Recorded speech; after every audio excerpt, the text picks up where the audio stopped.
Let's go over the central limit theorem. A population of values has a normal distribution with mean 150.5 and standard deviation equals 15.5. You intend to draw a random sample of size n equals 42. Please show your answers as numbers accurate to 4 decimal places. In part A, we want to find the probability that a single randomly selected value is greater than 147.2. We'll use the formula for the z-score, z equals x minus mu divided by sigma. Notice we're using it because we have just a single randomly selected value from this population. X is equivalent to 147.2. The mean is equivalent to 150.5. We'll divide that by the standard deviation. Sigma is equal to 15.5. Let's enter this on our calculators. And we have this is equivalent to negative 0.21. Double check on your calculators that you get negative 0.21. If you did not, make sure to put parentheses on the numerator and you should get the right output. Now, instead of finding the probability of x being greater than 147.2, we have converted it to a z-score. And now we're looking for the probability of z being greater than negative 0.21. Since this is the area to the right, we'll have to subtract from 1 minus, and we'll look at our z table to find this area on the left of negative 0.21.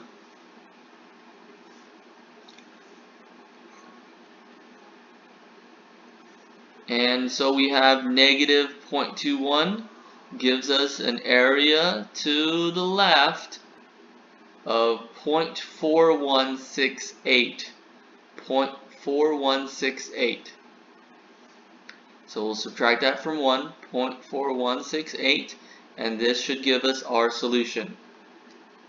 That is equivalent to 0.5832.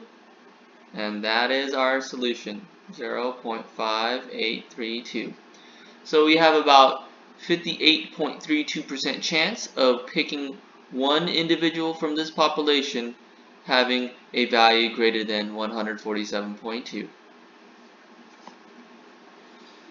In part B, we have a slightly different scenario.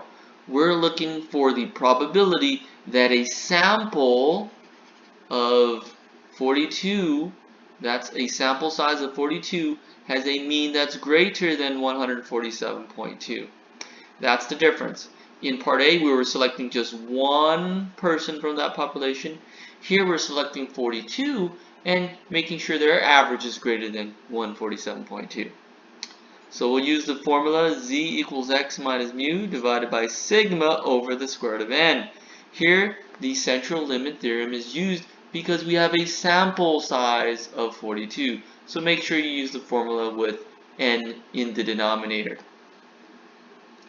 Z equals 147.2 minus the mean, which is 150.5 again, divided by 15.5, which is the standard deviation, and we'll divide that by the square root of 42. This gives us negative 1.38 for the z-score.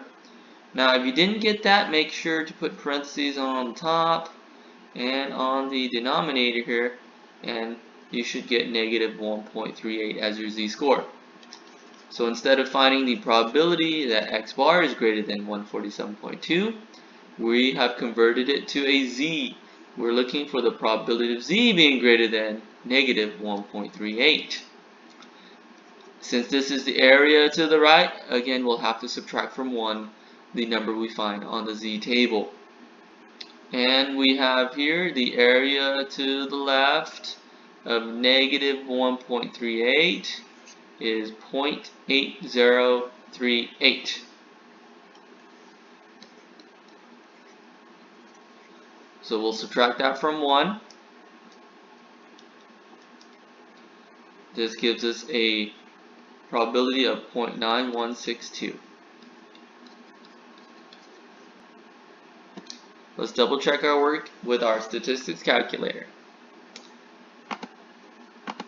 For part A, we have the mean is 150.5. The standard deviation is 15.5. I want to find the probability above 147.2. And so click the above option and enter 147.2. Click recalculate. Our solution is 0.5843. That is very close to what we have. We got 0.5832. So the computer is more accurate than what we can do, but it's very close, so we know we did this problem correctly. Let's look at part B. We will enter 150.5 for the mean. Now for the standard deviation, you have to do something different. And I know that number is 2.3917. Again, this comes from 15.5 divided by the square root of 42. Enter that for the standard deviation. This is the denominator of our formula, sigma over the square root of n. Click above 147.2 and click recalculate. We get 0.9162. 0.9162, and we'll compare that to our result in part B. 0.9162, so we know we did this correct. We know we got part B correct.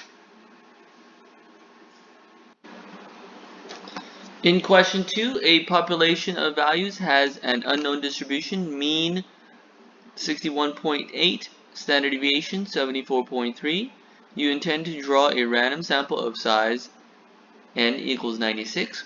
What is the mean of the distribution of the sample means? Well, according to the central limit theorem, this is equivalent to the mean of the population. The mean of the population is 61.8, so the mean of the sample means is 61.8, and that's from the central limit theorem. What is the standard deviation of the distribution of the sample means? Well, again, from the central limit theorem, this is equivalent to sigma over the square root of n. And in this case, sigma is 74.3, and we'll divide that by the square root of 96. This gives us a value of 7.55. So the standard deviation of the sample means is 7.55. We want to round it to 2 decimal places. That is our solution. Question 3. A population of values has a normal distribution, mean 225.3, standard deviation 6.1. You intend to draw a random sample of size n equals 80. Please show your answers as numbers accurate to 4 decimal places. Now please try these on your own, and we can do it after you try it. For part A, I want to find the probability that a single randomly selected value is between 223.3 and 223.5. Now to do this question, we'll have to use the formula z equals x minus mu divided by sigma. Since there is only one randomly selected value, we do not need the square root of n in the denominator. So we'll use this formula twice. One for 223.3, and then again we'll do it for 223.5. So we'll use this formula twice. I have z equals 223.3 minus the mean, which is 225.3, divided by the standard deviation, that's 6.1. This gives us a z-score of negative 0.33. We'll do it again. We'll do it again for 223.5 this time.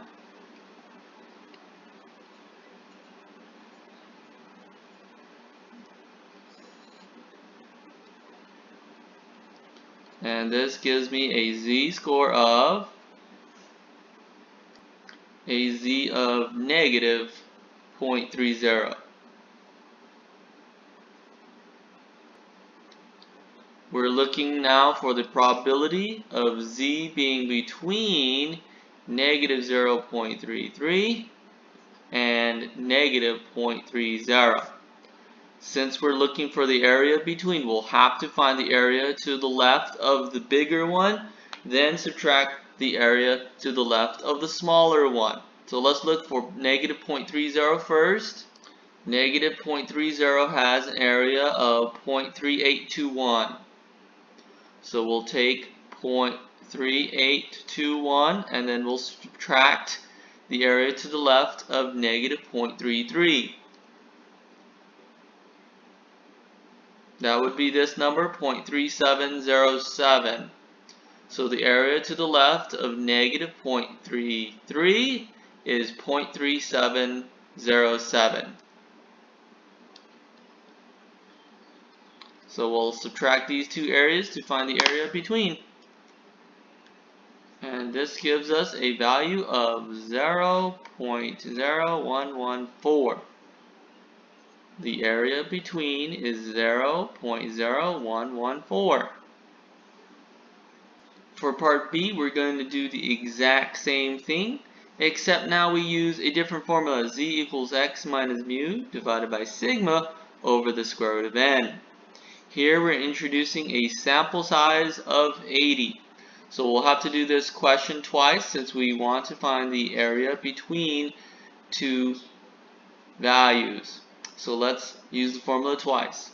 We have z equals 223.3. This is our x minus the mean, which is 225.3 divided by our standard deviation, 6.1. And don't forget to divide by the square root of 80. We'll do it on the other side using 223.5 minus 225.3.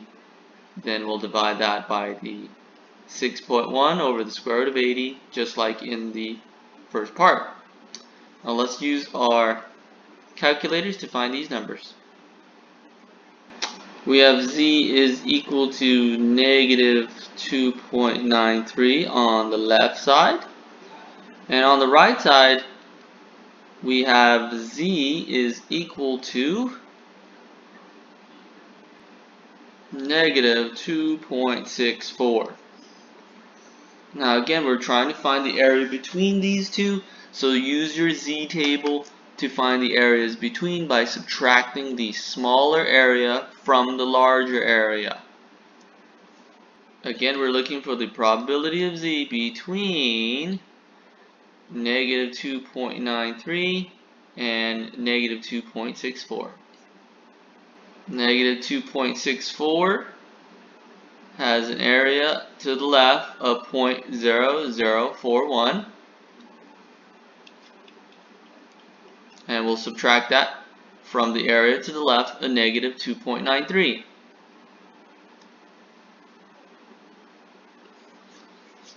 That is 0.0017. This gives us 0.0024. And so that is the probability of z being between negative 2.93 and negative 2.64. Now let's check our work with our statistics calculator for both part A and part B.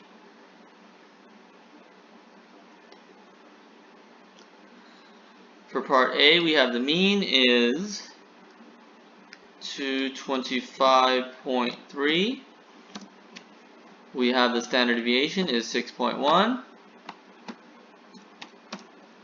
And we want to be between 223.3 and 223.5. Let's click recalculate, and we have our solution 0.0125. 0.0125, and that is very close to what we had. We had 0.0114.